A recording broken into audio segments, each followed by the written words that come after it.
Assalamualaikum warahmatullahi wabarakatuh. Perkenalkan, nama saya Aswanul Akila dari kelas 1E Program Studi Pendidikan Matematika dengan nomor NPM 221063105059.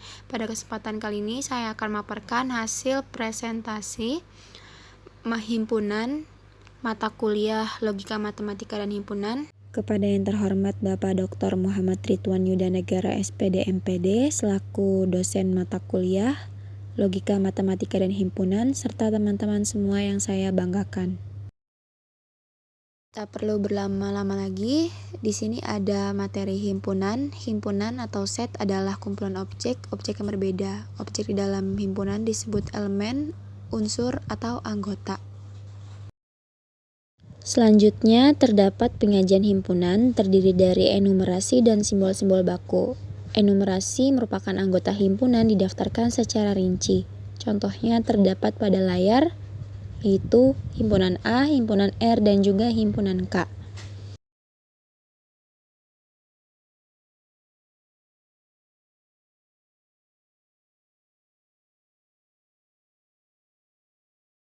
Berikutnya ada simbol-simbol baku yang mana anggota himpunannya itu menggunakan simbol-simbol. Ada himpunan bilangan bulat positif, himpunan bilangan alami atau natural, himpunan bilangan bulat, himpunan bilangan rasional, himpunan bilangan real, dan himpunan bilangan kompleks. Yang mana himpunan semesta disimbolkan dengan U. Terdapat contoh pada layar. Terdapat penyajian himpunan, yaitu notasi pembentuk himpunan yang dinotasikan X di mana syarat yang harus dipenuhi oleh X. Di sini ada contoh soal A adalah himpunan bilang bulat positif lebih kecil dari 5. Jika dinotasikan secara matematis, ada A sama dengan X di mana X bilangan bulat positif, X kurang dari 5 atau ekivalen dengan A sama dengan 1,2,3,4. Berikutnya, penyajian himpunan menggunakan diagram Venn. Sepertinya kita tidak asing lagi ya dengan penggunaan diagram Venn karena pada jenjang sebelumnya sudah pernah dipelajari. Berikutnya, penjelasan himpunan terkait kardinalitas himpunan. Kardinalitas himpunan itu dinotasikan dengan NA atau mutlak A dengan A merupakan sebuah himpunan. Contohnya seperti ini. Jika kita mempunyai himpunan semesta U 1-8, maka anggota U itu sama dengan 8. Begitupun sama dengan himpunan A.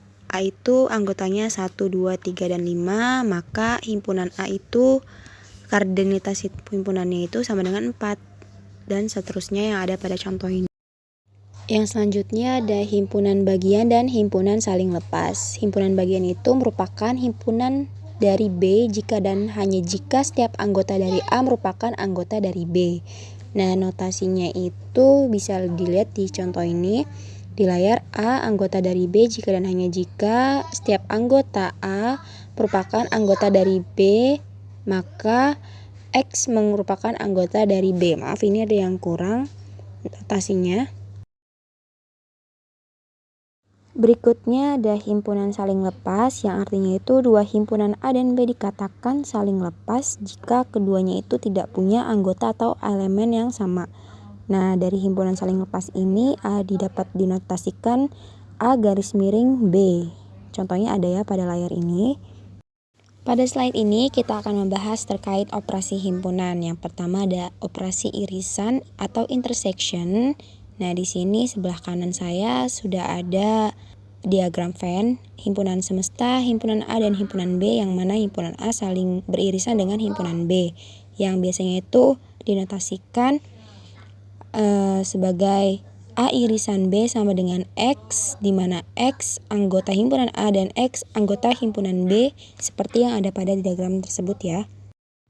Selanjutnya ada operasi himpunan gabungan atau union. Gabungan atau union itu dari himpunan A dan B adalah himpunan yang setiap anggotanya merupakan anggota dari himpunan A atau himpunan B. Nah, kalau pada diagram Venn ini, himpunan A dan himpunan B itu dua-duanya diarsir penuh karena anggota A itu juga anggota B juga gitu. Berikutnya ada operasi himpunan komplement. Komplement dari suatu himpunan itu terhadap himpunan semesta U adalah suatu elemen merupakan elemen U yang bukan elemen A.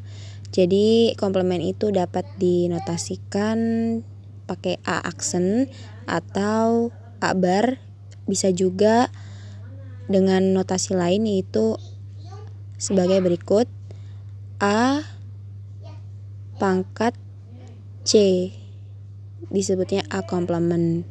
Kalau kita di jenjang ini memakainya itu A bar. Di sampingnya terdapat selisih atau difference. Nah, selisih dari dua himpunan A dan B suatu himpunan, anggotanya merupakan anggota A tapi bukan anggota dari B. Nah, selisih ini biasanya kayak biasa ya, dikurang A dikurang B sama dengan X, di mana X anggota himpunan A dan X bukan anggota himpunan B sama dengan A irisan B komplement. Jadi dari selisih ini itu ekuivalen sama A irisan B komplement. Nah, nextnya itu ada operasi himpunan beda setangkup atau symmetric difference. Jika A dan B itu himpunan, maka beda setangkup dari A dan B adalah suatu himpunan yang anggotanya ada pada A atau B tapi nggak pada keduanya gitu.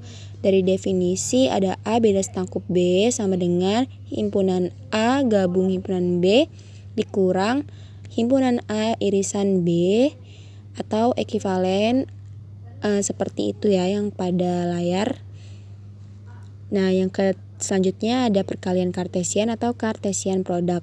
Jika A dan B itu himpunan, maka perkalian kartesian dari A dan B adalah himpunan yang anggotanya adalah pasangan berurutan yang terbentuk dari komponen pertama A dan komponen kedua himpunan B.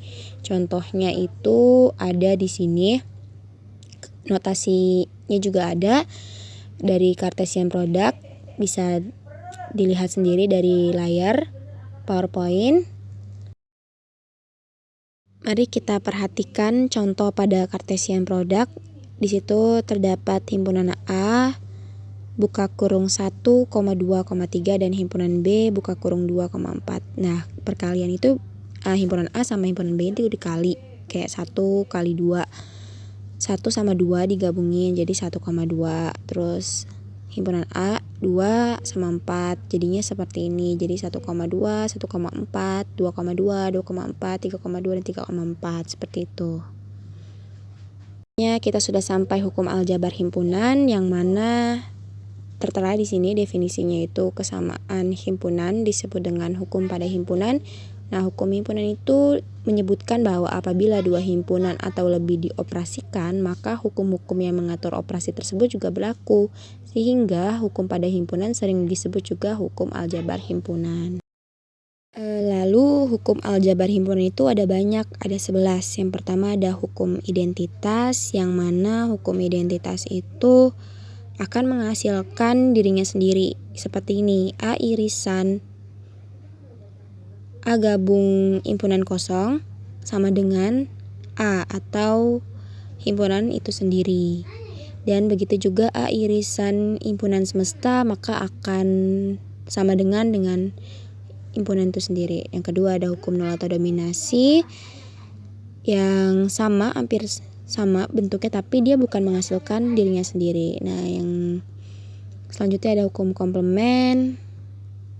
Dia akan beririsan atau bergabung dengan komplemennya. Dan ada hukum idempoten yang seperti ini contohnya. Selanjutnya ada hukum involusi yang A komplement itu akan sama dengan itu. Hukum penyerapan, hukum komutatif, hukum asosiatif, hukum distributif, hukum De Morgan, dan hukum 0/1 atau hukum komplement kedua.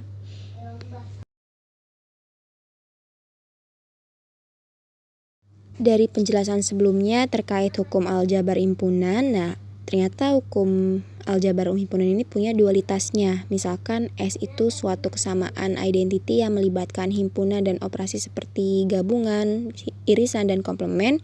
Jika S bintang diperoleh dari S dengan mengganti gabungan menjadi irisan, irisan menjadi gabungan, dan himpunan kosong menjadi himpunan gabungan menjadi himpunan kosong, sedangkan komplement dibiarkan seperti semula, maka kesamaan S bintang juga benar dan disebut dual dari kesamaan.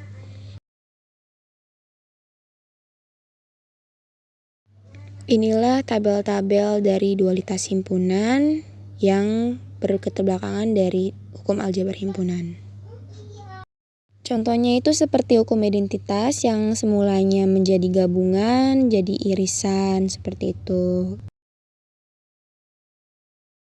Lalu selanjutnya setelah mengetahui hukum aljabar himpunan, kita harus membuktikan proposisi himpunan. Proposisi itu adalah sebuah pernyataan. Proposisi himpunan juga disebut pernyataan menggunakan notasi himpunan. Nah, pernyataan tersebut ini dapat berupa kesamaan atau implikasi. Lalu ada metode dalam menggunakan metode pembuktian himpunan, yaitu menggunakan diagram Venn, menggunakan tabel keanggotaan, menggunakan aljabar himpunan, dan menggunakan definisi. Yang pertama, pembuktian proposisi himpunan menggunakan diagram Venn. Seperti ini, menggunakan diagram Venn dapat dilakukan dengan proposisi yang bentuk kesamaan dengan menggambar diagram Venn pada dua ruas, yaitu ruas kanan dan ruas kiri.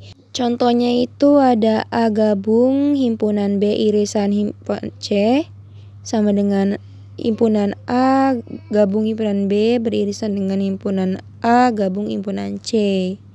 Dan kita bisa lihat di sini, jika kita ambil dari ruas kiri, maka diagram Venn-nya seperti ini.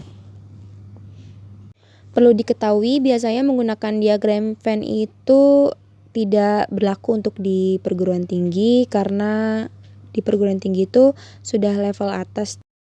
Walaupun tidak berlaku, kita tetap harus mempelajari menggunakan diagram Venn untuk mengetahui kebenaran himpunannya. Dan pada contoh ini, kedua himpunan dari ruas kiri dan kanan sama, atau proposisi himpunan ini benar.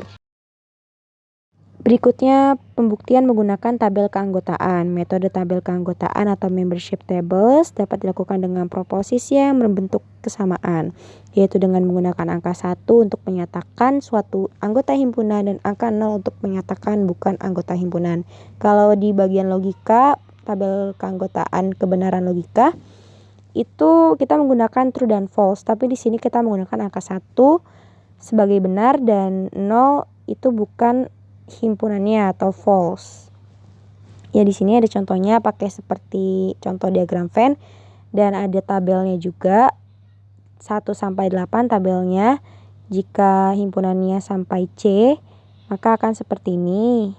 Dan proposisi kanan dan kiri tabel keanggotaan itu sama ya kalau dilihat dari layar ini, yang mana A irisan B gabung C itu sama dengan sebelah kanannya, dan proposisi ini terbukti benar atau sama.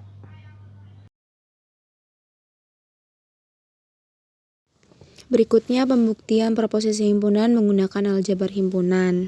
Misalkan A dan B himpunan itu kita membuktikan bahwa A gabung B kurang A maka sama dengan A gabung B. Kita akan membuktikan benar nggak sih proposisi ini sama dengan A gabung B. Jadi caranya itu pertama kita ambil salah satu ruas sisi dari proposisi tersebut buat buktiin kesamaan dengan ruas sisi satunya. Nah, setelah itu kita ngambil bagian ruas kiri saya, maka itu akan sama dengan definisi selisih, dan yang di bawahnya itu hukum distributif, dan akan berlaku terbukti bahwa proposisi itu sama dengan A gabung B atau sebagai hukum identitas. Pembuktian selanjutnya menggunakan definisi. Di sini ada contoh soalnya, misalnya ada A dan B himpunan. Jika A dan irisan B itu sama dengan himpunan kosong dan A himpunan bagian dari B gabung C, maka apakah benar A merupakan bagian dari C? Nah, kita membuktikannya dengan step-step yang ada pada layar ini, dan pada akhirnya akan dapat dinyatakan bahwa posisi menggunakan definisi itu dibuktikan benar. Maka A, himpunan bagian dari C itu benar. Baiklah, kita sudah ada di penghujung slide. Kurang lebihnya mohon maaf. Apa yang saya sampaikan semoga bermanfaat. Wassalamualaikum warahmatullahi wabarakatuh.